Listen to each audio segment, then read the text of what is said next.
What's up, brothers and sisters? This is Will Keller with WillTellTruth.com. Thanks for everybody for tuning in. I got two close friends, special guests. We have Chris Janston and Leslie Powers. How you guys doing today? Doing good. All right. Yeah, Awesome. we're gonna do a part two, a continuation of conscious parenting for conscious beings. And this is going to be a good segue. The first part, if you guys haven't checked that out, go check it out. Conversation with my good friend Dom and I. We both have younger kids, so we focused on that topic. But now we have two lovely people that have preteens and teenagers, and it steps into a whole new realm. And again, we're getting into the conscious stewardship or parenting, and we're going to talk about some of the trials and tribulations, and coming in and becoming conscious. You're becoming aware of reality and the events and what's truly going on inside you, and how that affects you on a personal level, but also your family and as a co-creator of reality. um, so it's a deep topic and it's a personal topic, and kind of becoming conscious is a process. And wherever you start that journey, there's kind of baggage and repercussions. And of course, if you have children, then this can kind of flood over into that. So we're going to get into all kinds of juicy topics, and it's a really important topic. And yeah, it's going to be a good conversation. So let's do a little recap before we dive into the juicy stuff. Let's talk a little bit about being conscious and having children. Mhm. So, like for me, I have the benefit, obviously, that I started my personal journey of becoming aware, before I had a child. She's 7 now, so I have about 11 years of practice to this date. So I kind of had a benefit in beginning the journey, and then applying that to how I'm going to raise my child and mentor her. So and that's kind of a let's define some words here. So conscious, what does it mean to be conscious? Do you guys want to speak on that? Well, I'd Well, say being in the moment is the way I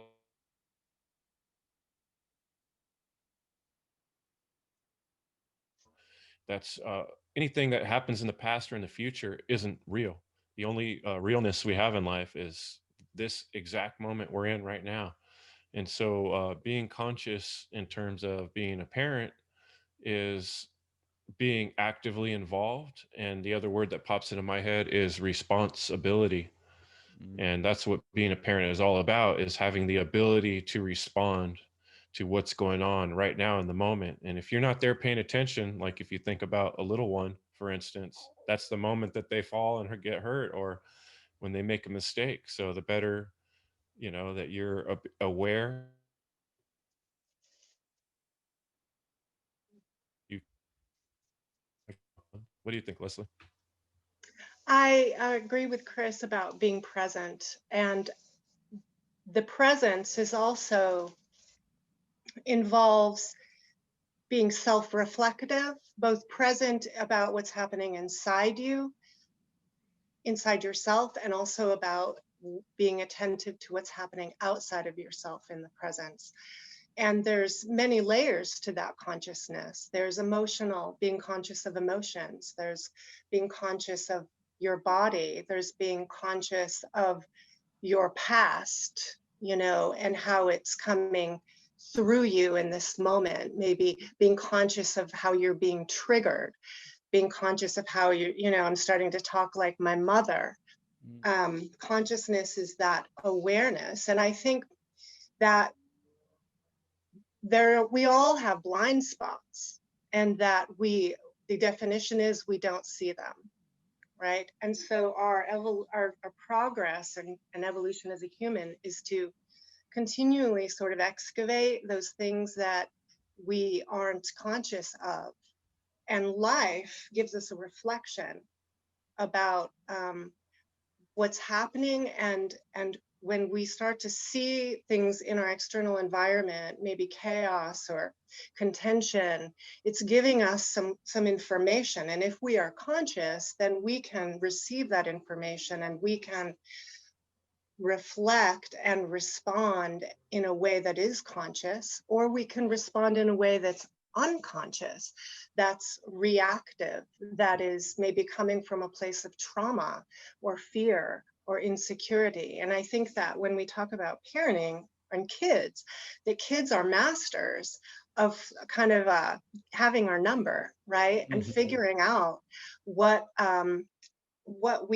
triggers us, right? And all our baggage is present with us in the act of parenting and relationships, which adds a whole nother layer of consciousness, right? When you enter into a relationship, how conscious are you in that relationship?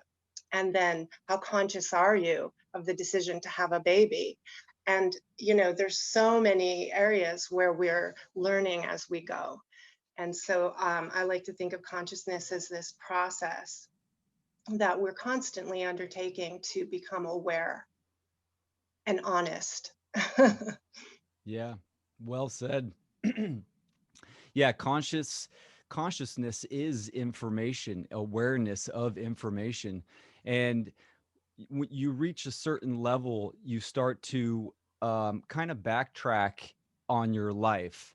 And it's a lot of unlearning, right? It's not really about, I mean, obviously there's doing new stuff and improving, self-improvement, but a good bulk of it is unlearning um, just baggage, the unconscious, um, generational issues that have been passed down from generation to generation. And so, and that can be a brutal process, right? That's part of the internal shadow work. And having kids, it's like a mirror in a sense, right? Because they can reflect those issues, those habits, those contradictions right back onto you. And when you're aware of that, then you can see it. It's right in your face, and then you can kind of approach it and deal with that. But the process of kind of going back and thinking about childhood, and I also think about how my parents and grandparents were raised, because I want to know the root and the cause of why certain things are in my family and how I operate. So that's, like my dad says, when you become a parent, you're going to correct things that he didn't do or that I didn't do, and you're just going to make them better. And that's kind of the process of becoming conscious, becoming aware, and especially when you have children involved, because really we don't own our kids at all, right? This is one thing that we're trying to being a midwife of consciousness, we're trying to teach people that you own yourself and sovereignty and responsibility. So we can't say that we own our children. What we are mentors or stewards of our children. And it's a big task, and it's a fun process. It's bittersweet, but Yeah. it has its perks. One thing I'm reflecting on while both of you were speaking is, right up to the point when the kids are, I'd say, somewhere around usually the coming of age in many cultures. All of a young child's attention is on you. In fact, up to a certain point, in psychology, they say they don't really differentiate, even completely between their mind and your mind in some ways. They think the way you think up to a point. And, it seems like somewhere around 6 or 7, they start really like thinking for themselves in a different way. And then and when they get to be like 12 or 13, somewhere in that area, it's a whole nother thing. But all up to that point, part of their whole game is just figuring you out and figuring out your brain and trying to get past you. And here you are trying to figure out how to do the dishes and do your job and get to work and handle all these other little factors. And all they're doing is just figuring you out and getting around you. So it's an incredible and self-challenging. And so it's like the best, like you said, mirror we can have for our own consciousness is having kids, because they teach us like nothing Mhm. else Yeah. what our flaws are. Yeah.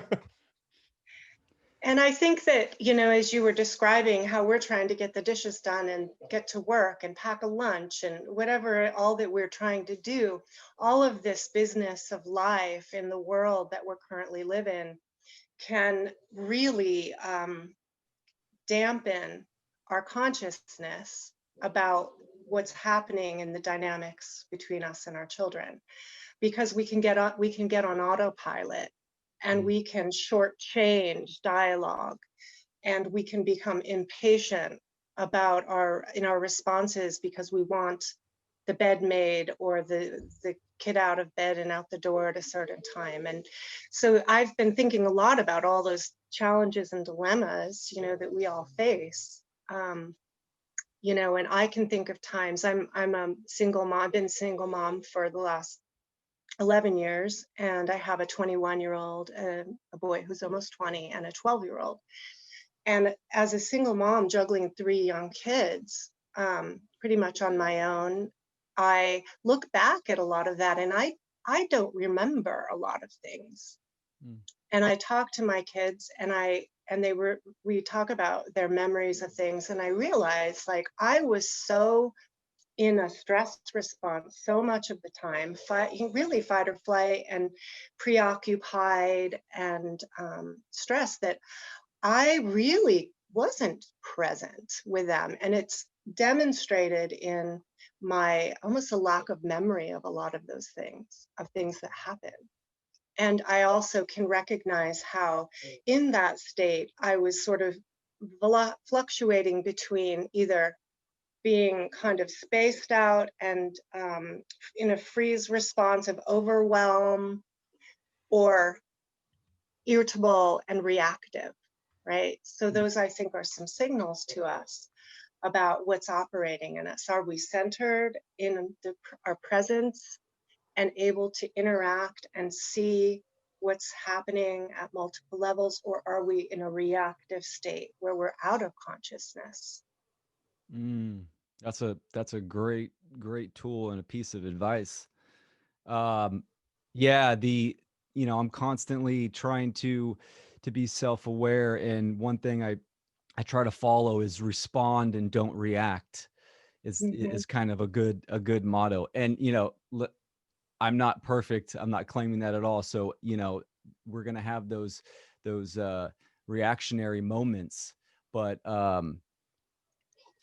it's all about trying to see where it stems from, the root or the cause. And life can get going and can speed up at times, and it's definitely good to be grounded, and just communication, and that's where a big part of it is. The formative years, 0 to 7, kids are sponges. They're laying the cognitive template, and it's almost like that stage is the physical stage, and then they start to get into preteen, and the emotional body starts kicking in, and their emotions start to develop, and their personalities develop. So I want to ask both you, because I do not have a preteen, and what are some of the challenges, um, or things, that advice that you can give for anybody that has a preteen child, and wants to be more consciously aware and communicate better, especially with the times nowadays. Mhm. You want to start, Chris? Sure. One thing I was reflecting on today, kind of reading over our notes, is how much, for me personally, the journey has changed. And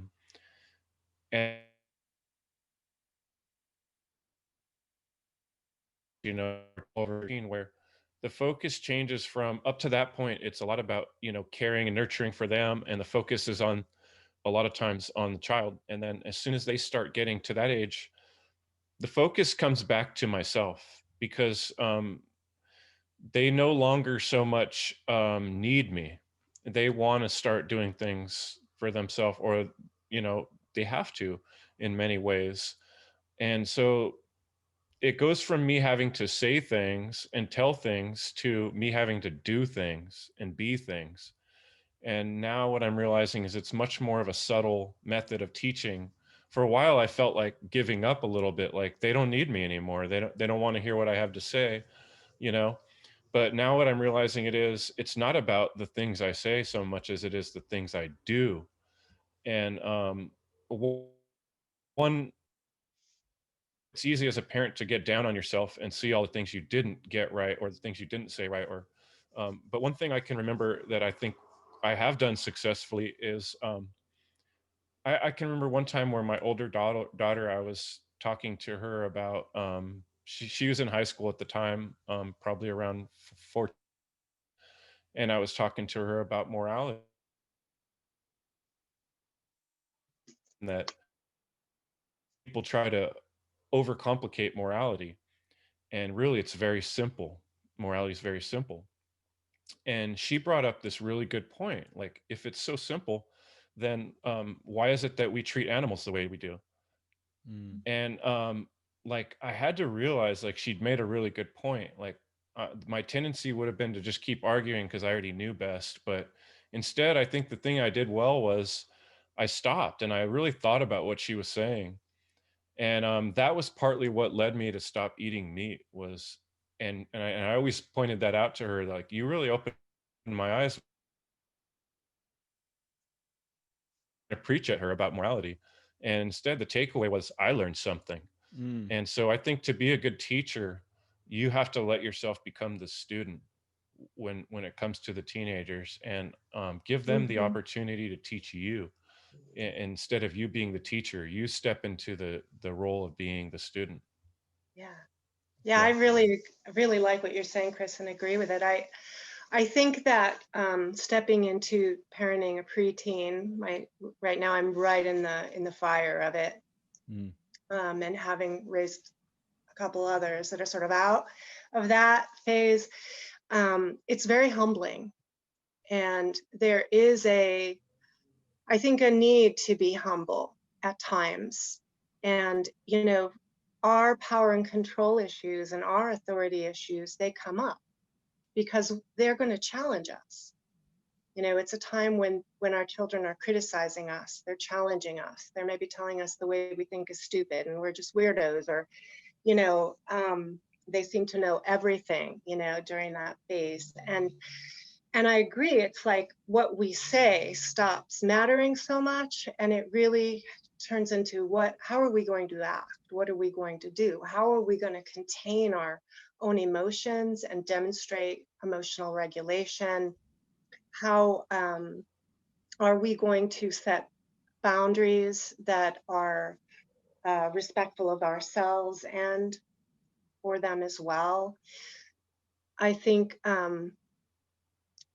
I think the humbling piece is being willing to accept a child who will challenge authority, and so I've raised my children to speak their mind, and they are strong spirited people, and yet that's sometimes difficult to parent, and can lead us to dilemmas.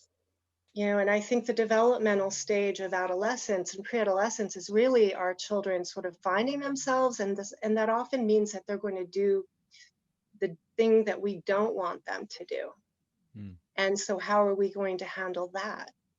And how are we going to manage our expectations about that? There's so much, in terms of also feedback from school, you know, if our children are in school, the feedback from the school, if the child doesn't fit that mold, or if they become rebellious. I think it keeps us on our toes. And it really is a reflection. Are we living it? Are we walking the path? Mm, And, you know, what do we need to work on in ourselves to be real, with our kids, because they see um, yeah. through us. Nice. Oh yeah, you guys were both on point. Yeah, Chris, the teacher student dynamic is really important. And I like to tell my daughter, you know, she's really big into arts and crafts right now, so she's always showing me stuff, how to do stuff, and I'm, oh, Violet, I learned from you. That's awesome. I didn't know that. Thank you for teaching me. You know, I get into that role and her eyes just light up. Kids love that. And I think that's a really good point. Um, you know, a lot of parents step into the authority role and um kind of shut their kids down at an early age and on a lot of stuff. Either they're distracted or, you know, do this because I said so. And, you know, that instantly puts them into kind of conforming and an obedience type mindset and role. And it's not empowering to them. So that's a really good point. And plus, you know, kids kind of the two big words that kids at a young age come into, they what are their two top words? No and why. You know, you Yeah. got the why stage. So those words can definitely be promoted in a good way. And Leslie, yeah, you're right. It can be humbling for sure. And I battle with there's a balance of trying to teach my daughter certain things and knowing when the time comes she's going to have to start figuring it out on her own. You know, Mhm. those failures are healthy because it's her Mhm. figuring it out. So, you know, I got to take a step back depending on what it is. Obviously, if it's not like putting her in harm's way or something like that. But um my point is trying not to force a certain mindset on her. You know, it's kind of it not violating the free will. And that's where instilling values and principles at a young age, or even communicating that the basic groundwork for morality is really important.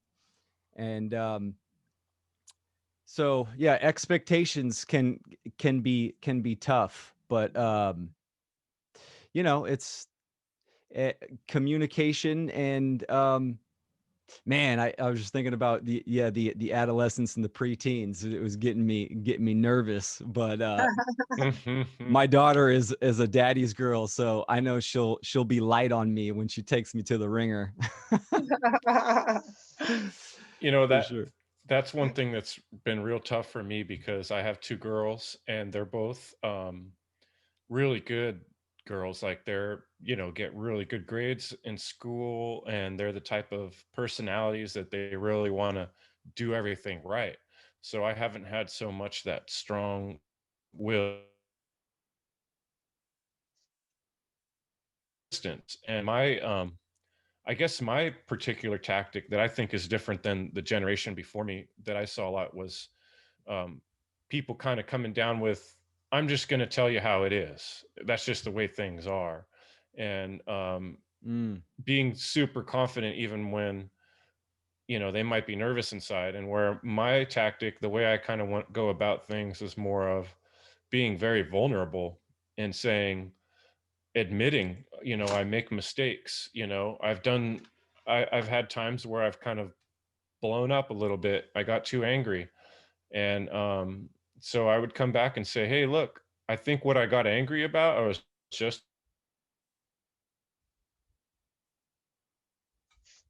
I reacted. I don't like the way I got so upset. And I apologize for that, you know, and just tell them like, I'm not perfect. You know, I've made these mistakes because they're going to find the mistakes in me anyway. They're, like I said before, who better than them is the microscope for all my problems. And, you know, Mhm. so it's almost better to just offer it right up and be very vulnerable when they start getting to that age, that Mhm. admit your mistakes and your problems and say, yep, Mhm. there it is, now you don't have to point it out, I did.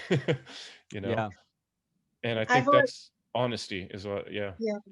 And I've always liked been more focused on maintaining or developing a relationship with my kids based on that type of honesty and willingness to admit fault where it's due, as opposed to being right, being right or always being in charge. And I think actually my fault is probably being a little bit too lax and trying to figure out where is the right place to be more um, active in setting rules, creating consequences. And that's still somewhat of a dilemma for me when it comes to my 12-year-old, because each one of my kids is so different. Mm. I can say with my older, to, when they called me out on some things that I wasn't conscious of, that I was blind to, and it affected them, and I minimized it for a while during their teen years. And finally, I didn't listen for a while, and finally, they called me out on it really strongly, and I had to really like quiet and hear it and make amends, really, like really own that for them. But what it did in that process is it really respected them, and it allowed a dialogue and a connection in a relationship that I think it is really carrying through now as they're young adults, where we really can talk about things, you know, and we can talk about past parts of our life where they were hurt or and we can really process them and do healing work around that, which I think is also really important, that we are all dealing with some level of trauma, whether it's big trauma or little traumas, and those little traumas or stresses, they add up. Mm. And we are called to kind of continually metabolize, emotions, and we're doing it on the fly a lot of the times, with our kids, and it's sometimes pretty imperfect, and we're trying to teach them how to do that. So that relationship and that attachment, that bond is really vital, and I do believe that it carries, through through the turbulence that can sometimes happen, in the teen years. And sometimes the turbulence is more dramatic and sometimes it's less. Um, but it definitely, I remember telling myself a lot, especially with girls. My raising my boy through to adolescence was easier for me than my girls, who I think there's sort of a natural uh, pulling away from the mom in some ways, and it's more of a clashing. And Mm. I remember when my daughter pulled away from me that I had to really remind myself that this is temporary, that this is a part of her developmental process. And I'm just going to stay steady in my love and in my dedication. And I'm going to not take it personally, and ride this through. And that came out as true, I would say. Now that my daughter's 21, like we have a really good relationship, and she's able to look back Yeah. and see herself too. Yeah. Yeah, that's what it's all about. Relationship. So you're relating, getting to that level where you can relate on both sides. And I think at some point when kids start to grow up, the roles have to kind of, you got to transition into that companion stage where I'm here for you, you're here for me, and we can go through things and heal together if need be. And being honest, even with young kids, I told myself I'm never going to lie to my daughter, even if it's a hard truth. She can handle it, and I can explain it well. But you know, like you said, Chris, honesty and building relationships. That's what it's about. So let me ask both you, have you both approached your kids and tried to converse with them about what's going on in the world and talk about, you know, natural law, objective truth, or anything like that? I'm curious on how that process went, and um, maybe we can offer up some tips and pointers for people. Yeah, Mhm. I can give some advice on that one because you know, it's really clear to me right now some mistakes I've made and something I've learned, and that is, you know, because part of my issue is I came to a lot of realizations as my children were already growing up. You know, they were probably 5 and 9 or something like that when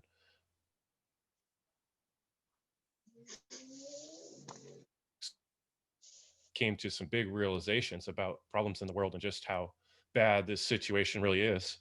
And I'm going through these life-changing events. You know, I remember when the big one for me was weather engineering, geoengineering, realizing what the hell's going on up in the sky, you know, and every day I was talking about it, and that was causing conflict between my wife and I. And so they're watching me go through all this and wondering what's going on with dad. And as I'm coming to realizations, I start speaking out a lot and I start preaching. And it got to the point now as they're teenagers where they're kind of like, they're sick of hearing me go off on these little preaching things I do. And I started realizing that trying to preach at them was actually having the reverse effect. It was making them not want to hear anything I say. Mm. And so I really had to pull back and realize that, you know, people aren't ready for truth until they're ready to ask for it. But being that they're my kids, I would still bring up issues, and you know, things have gotten so difficult now that my whole situation has changed. My wife and I recently separated, and I'm actually separated from my daughters, which has been extremely difficult for me. But what I've come to silence and time. What's most important for me is keeping the lines of communication open with them, for one. And so when I do see them now, my time is more precious when I spend it with them. So sometimes I purposefully avoid bringing up subjects, matters of truth, and what's going on in the world. Um, but I have been very clear with them that, you know, I think the way things are going are really bad, and I expect them to having to deal with a extremely difficult future. Um, you know, I kind of told them my predictions that it's very possible that, you know, we might even see civil war in your lifetime. Hard things, you know, scary things, but I think they're old enough to start looking at those things, and they don't have much of a choice. You know, it's definitely my truth, the, you know, the way I see things, my understanding of truth, let me put it that way. And so if I were to not share what I see as being true, I'd be lying. And so, like I said before, if I want to keep those lines of communication with open with them, the most important things I can do is be honest and straightforward with them about what I see happening and what needs to happen. And so, for me, that's really, like I said, now it's made this change into where I'm hoping to see the changes I'm making now, and that will affect them. But it's like one of those things where you can't see the result of your choices and actions and how that's going to do in the moment. Mm. There's no way to see if you're doing the right thing, or, you know, the results aren't going to be apparent. You know, that's funny, apparent. Right. Wow, there Until you, later. I like that. Wow, I'm gonna make a note on that. Apparent. Because, you know, raising children, we, you know, we see the after effects later on in life, kind of, you know, Yes. the job we did. So, you know, a parent. I I think it's been different for each of my children how I've approached talking with them or demonstrating to them, you know, what's happening and what I think about it. My oldest daughter, she's living on her own in the middle. So I think, first of all, during this whole COVID thing, right from the start, I had enough awareness and consciousness to not buy into the whole thing. I questioned it and I refused to go into fear. And it was really important, I think, that I did not go into fear and that I questioned the narrative and that I saw aspects of, you know, how there was government shutting things down and how convenient is that. And so I would my being in a state that wasn't fearful, um,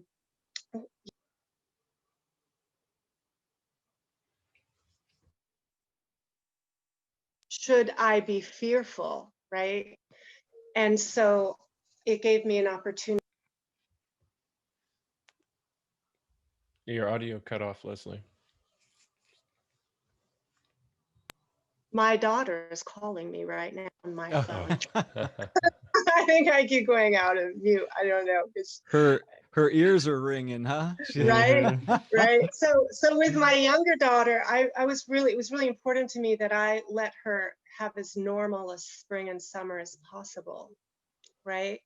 And not let her get pulled into this fear state and mask wearing state and have her friendships. And so that was for her probably through action like that. And then my son and I talked in lots of detail, and he had a lot of anxiety initially, and there was a more direct communication with him about that. And with my older daughter, she's independent and she's sort of not, she decided to like travel across the country during COVID and then moved across the country, and she just sort of naturally questioned things, and so I don't go into as much of the occult stuff with her, but we have these conversations, and I'll just add points of view that challenge certain things. And so I'm not super like heavy-handed, but I'm definitely encouraging like them to question and think and challenge and throw something, you know, from the left, you know, field a little bit. With my younger daughter, it's been very hard because she's in public school and then has the whole forced mask wearing, which she really hates. And she's like, tells me, Mom, I am going to hug my friends. And I don't care what they say, I'm going to hug my friends. And I'm like, yeah, you hug your friends, girl. You know, and when you have a chance, pull that mask down because you need to breathe. You know, and they've been back and forth between in school and out of school. It's been super disruptive. And but she's not as receptive to my intellectual sharing. Yeah. You know, it's different. Well, that's, you know, that's the one of the major issues with being a parent is that we have these two forces, culture and government indoctrination. They're both there, and their main goal is to drive a wedge between the family dynamic.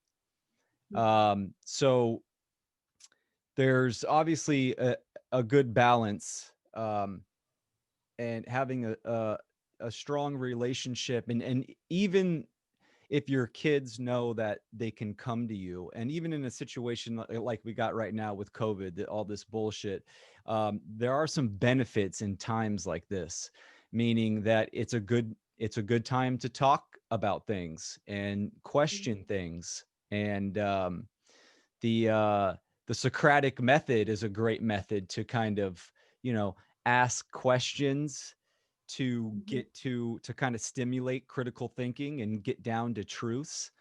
So it's just a good time to kind of initiate conversation and stuff like that.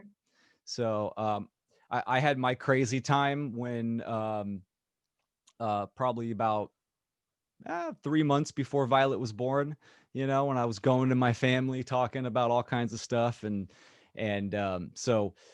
But I still talk to my daughter, even though she's 7. I mean, I don't get deep into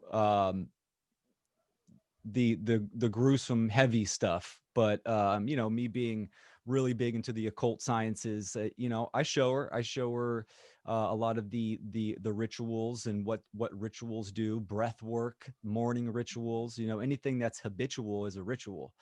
So Mm. I explain that to her, and she likes it. She likes it, but she always says, "Oh, daddy's into his stuff. That's daddy's stuff." And she's referring to information, like right now I'm doing daddy's thing, having conversations and stuff like that. So, but still the connection, the communication connection is open. So, hopefully in the future, I'm not forcing anything on her, but that line will be there when she starts asking questions to come to me. I can feel my daughter feeling a little threatened by the information I listen to. So I listen to various podcasts and things. She hears some of that, and she'll kind of tell me how I listen to this like crazy dumb stuff, And I think that where that's coming from is a certain fear that it could threaten this other thing that she's connected to Yeah. and attached to, and maybe afraid of losing. Like there's and she's torn, and I'm torn too, because now at the age she's at, like I would like to pull her out of public school, and she doesn't like what's happening, but she doesn't want to leave it. And I feel like, and this could be a debatable thing, but at her age, I feel like her voice does matter about it. It may come to shove where I have to just draw a line, but right now I'm trying to work with her and then have dialogue about things. An example, and it can get crazy and it puts me in a lot of dissonance, Mm. because I'm interacting with a system and almost, like attendants where I have to call them and tell them, why my daughter was absent, or, I'm accountable for this silly rules, like they have some control and threat over, my child or me. Um, but an example of like how silly it can get and the conversations that can happen at a previous school she was at, they were pretty cool, but then all of a sudden they started clamping down on all these rules, and they made a rule that they could not walk and eat or walk and drink at the same time.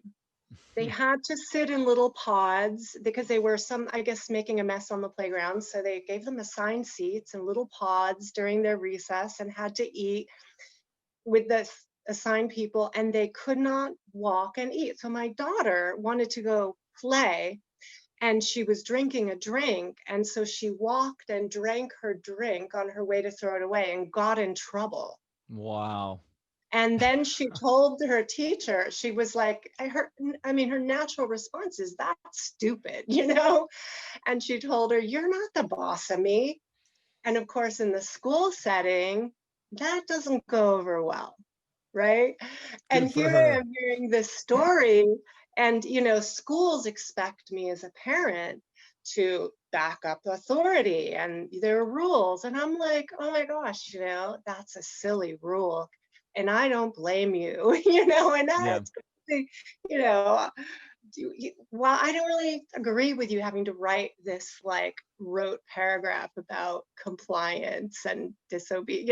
It's like so we made a decision to leave that school, but Nice. it's interesting what dilemmas you come into. Oh yeah, for sure. Mhm. For me, it's forced me into playing the role of the rebel. Yeah. I guess, you know, whatever issues me and my ex-wife had, were never that big of a deal until this 2020 and the COVID.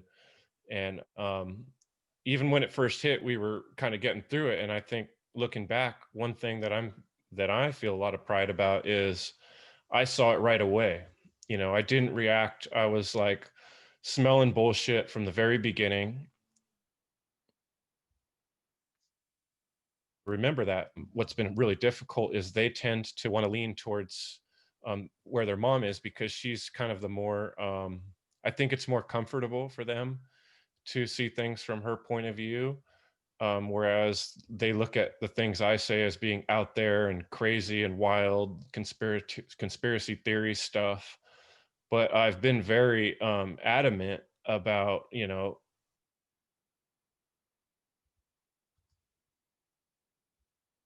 over, don't listen to authority, you know, that they're not right. They're, you know, people lie. There's a lot of lies, you know, the media lies to you. And, you know, they kind of, you know, they kind of dismiss a lot of the things I say. But the way I look at it is years later, they're going to look back and they're going to remember that, you know, dad left because he wasn't willing to do the mask thing. You know, that was one of our major sticking points. I wasn't going to live in a household and I wasn't going to support masking, and I wasn't going to support my daughter being masked. And even though she wanted to do it, I was not okay with it. And I was like, if you know, if she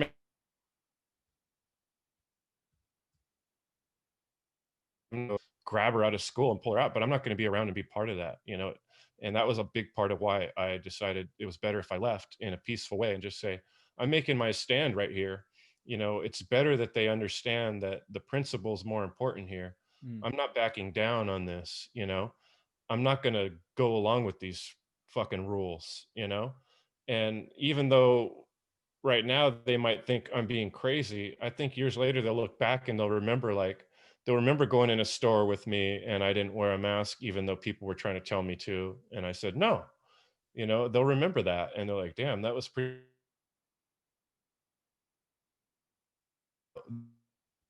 Or and they get embarrassed and they don't want to go anywhere with me because of those situations.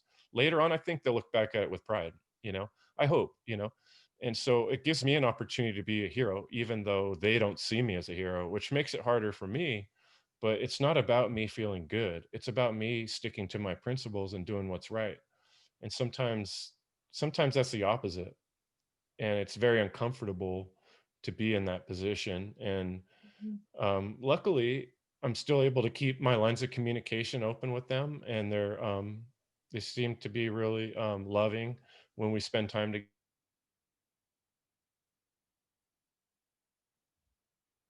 Subjects, they're going to get hit from me with what I'm going to say, you know. And even when it came to school, I would I don't back the school, you know. I would say, you know, you have to go and stuff, I guess, but you don't have to listen to what they say, and you don't have to follow their fucking rules. You know, you're your own person. Yeah. Yeah. I I think that's really powerful, and it's there's a lot of seed planting. Mm. And what you're saying kind of reminds me of a thought that I had when I was thinking about this today, and it was like, what when we're thinking of our role as a parent and being conscious, the question comes to my mind is like, what does the world need our children to become?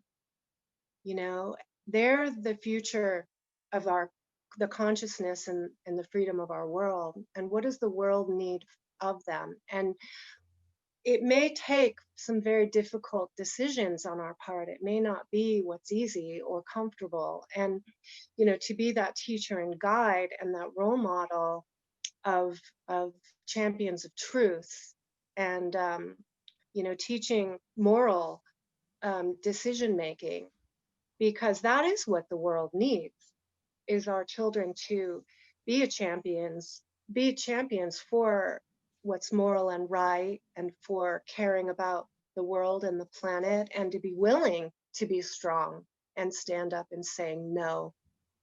And they may be confused about that now, but I really do think that later will become clearer, you know, when they're you know, negotiating this world.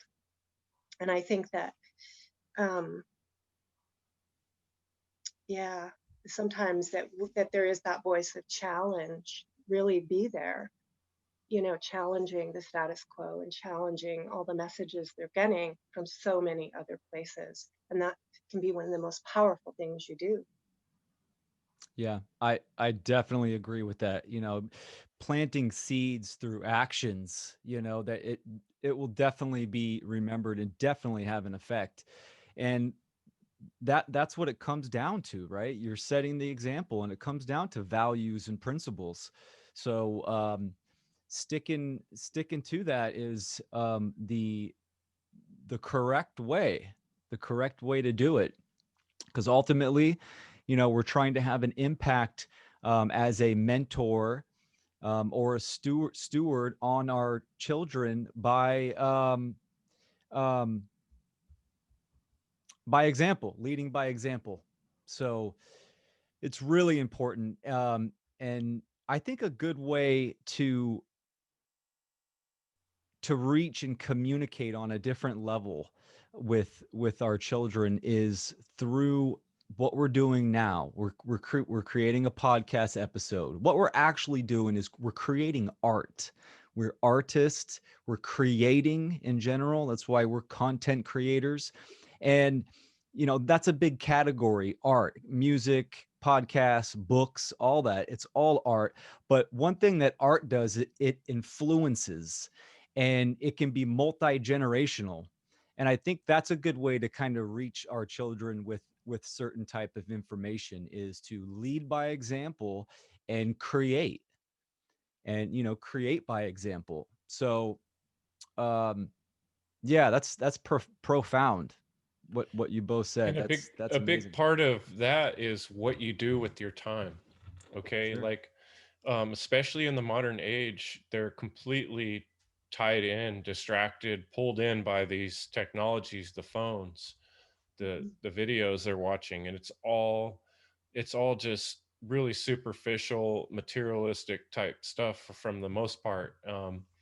Around our house for years, it's like the tradition would be, oh, let's all watch something together. And I think they started noticing, how could they not notice, spend my time sitting down just watching things, unless it's something educational I'm learning. And I'm spending my time creating a presentation. And they haven't watched them yet, but maybe they'll watch them when they're a few years older. Maybe they'll go back and watch the stuff I'm making now, and they'll be like, oh wow, that's what my dad was spending his time doing. Rather than watching another episode of Friends with us, he was out in his shed and recording a podcast trying to teach people about natural law and truth. They might not realize that now, but I think later they'll look back, and hopefully these recordings will still be there that they can watch. If not, they'll still remember out and spend time in the garden. I'd spend time working on things with my hands, building things. And then I spend the rest of my time studying and trying to spread this message of truth and freedom. And one thing I did figure out too, like this was the advice I forgot to give that I was going to say earlier, is um, I finally came up with a code word for them. And the code word was soapbox, because they complained so many times about me preaching at them. I said, look, anytime I'm starting to go too far, I'm going past 2 or 3 sentences, just say the word soapbox and I'll shut up, you know? Good. And they haven't had to use it too many times, but I think it said to them that I do want to hear them. I don't want to just be preaching. And I've really made an effort to not preach at them, since I started realizing that dynamic. Yeah, that's great. Yeah, you know, we got a few more minutes. This has been a great conversation, and let's wrap it up with a little more of the shadow work, the self reflection and realization, and things that we can do as individuals to help us recognize um, habits or the unconscious feedback loop that we get stuck in. Let's talk Mhm. about some things that can just help us out in that aspect, that reflect onto our children. I'll say, I'll start by saying that to figure out what in our past is affecting us in the present, we need to look at what's happening in the present. We need to look at our emotions, our triggers, our overreactions, our sensitivities, our defensiveness, Mm, our need to be right, our need to talk. Um, and by where we freeze, looking at ourselves now is will give us the clues to then track back to that which is unresolved in our past. And we may not remember. There's some, especially, trauma is really more about the symptoms than it is necessarily the memories. mm, And it's by tracking the symptom that we then can excavate and draw those connections and do the clearing out work that's necessary and the bringing things to light. And when you can notice, mention them, see them, bring them to light, and feel the feelings associated with them, with those things, without pushing them away, without distracting yourself um, from them, without numbing yourself out with a mm, substance.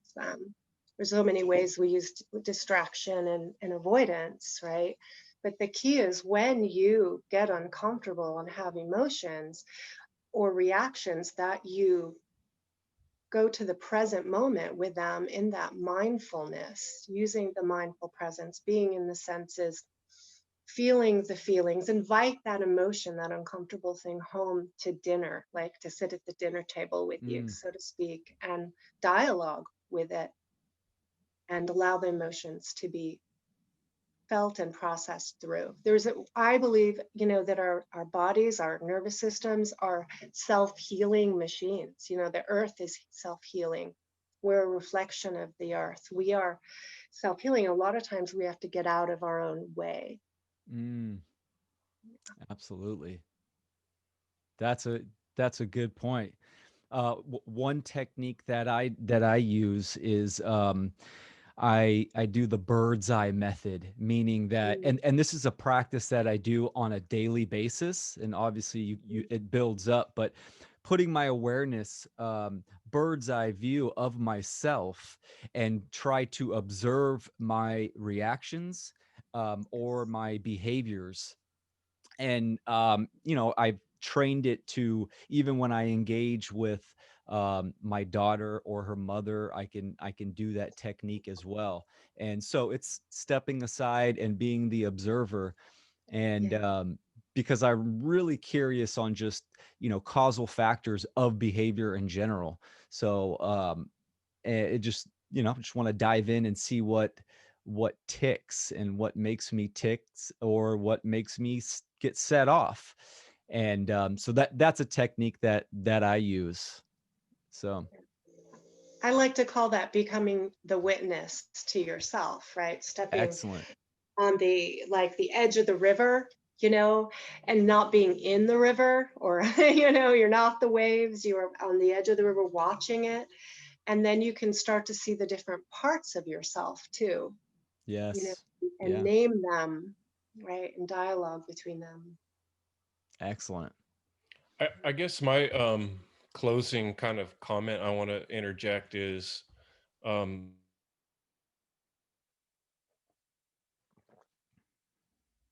and one thing I've worked on a lot in the last year or two is working a lot on my own physical rituals, doing exercise, and I've gotten real into breath work and dealing with my own health issues and taking them on head on. And I feel like that example for the kids is crucially important right now because the world is so imbalanced, even right now, where they're like doing everything from home, from their computers. They spend all day sitting in these rooms, all fragmented, all disconnected. And so whenever they spend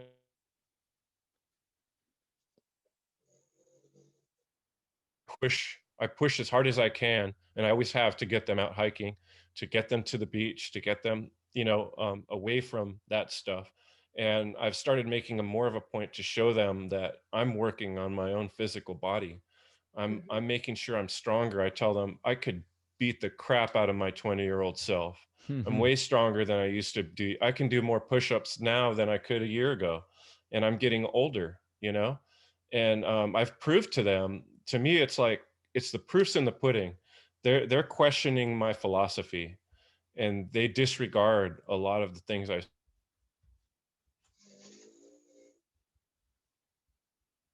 stronger, and that I can, balance on my hands, and that I can do things that they can't do. I can beat them in a race. Mhm. I can beat them at just about anything physically. And it's like, Mhm. I think that matters. You got to show them that we're physical beings and we're in a physical world, and what we do freaking matters. And so to me, the best way to explain that to them is to keep working on my own health and my own physical body and set that example, Yeah, I love especially in it. this time.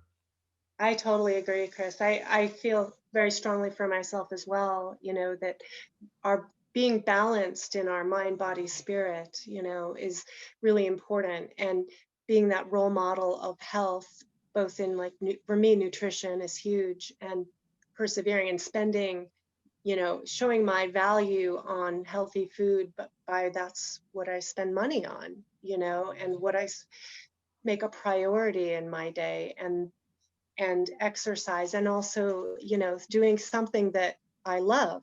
I love to dance, so I make sure that I make time to dance, so that role modeling that balance and encouraging that for them as well.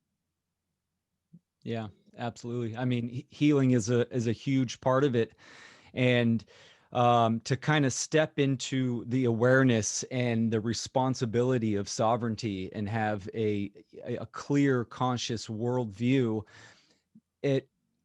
It's important for us to excuse me, to take the time and put the focus on us and handle that healing, because like we were talking about, it can be a reflection onto your kids. So Mm. ultimately set the example.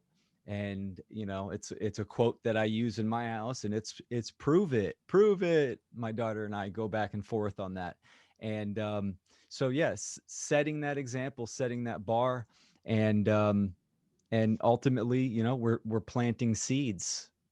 So later on in life, it will be parent A apparent. parent. I love Apparently, that's the case. Yeah, it. that's great. Well, any final thoughts or words? I just will say that I always come back to focusing on the love, and the relationship as the foundation of teaching, and that becomes our children's platform for learning. Mm, Yeah. well said. And I've had this thought recently that love gets so misdefined um, in our society because of the music, because of the media. So love is really all about freedom. And so having a love for freedom and having a love and give, and so I'm just going to say, keep the lines of communication open and show that care and love by knowing what matters and what's important. So yeah, that'd be Yeah. the last thing I'd say. I guess I have a last thing to say. Do it. And that's about alignment, right? I think that being in alignment within ourselves and standing in truth, as a reflection of love for ourselves and for our children, is one of the most powerful things we can do. Absolutely. Yeah. Not only are we becoming aware of our internal mechanisms and the external worldview, right?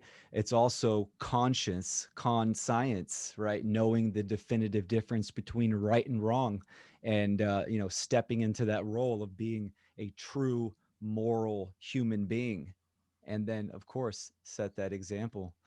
So powerful insight, Chris Janston, Leslie Powers, thank you so much for coming on. It's been a pleasure. And we'll do it again. We can have as many parts of this because, you know, it's parenting. It's never ending Never ends. with issues that we could talk about. So Yes. Thank you, Will Keller. Really appreciate awesome. this opportunity. Yeah. It was fun. Thanks so much for having me too. And Yeah. just want to plug endevil.life. Check out my website. There's a lot more there. I really Absolutely. appreciate you guys. You guys are inspiration. It's my pleasure. Thanks everybody for tuning in. We'll tell truth, and remember, seek truth and speak truth. Have a good night. See ya.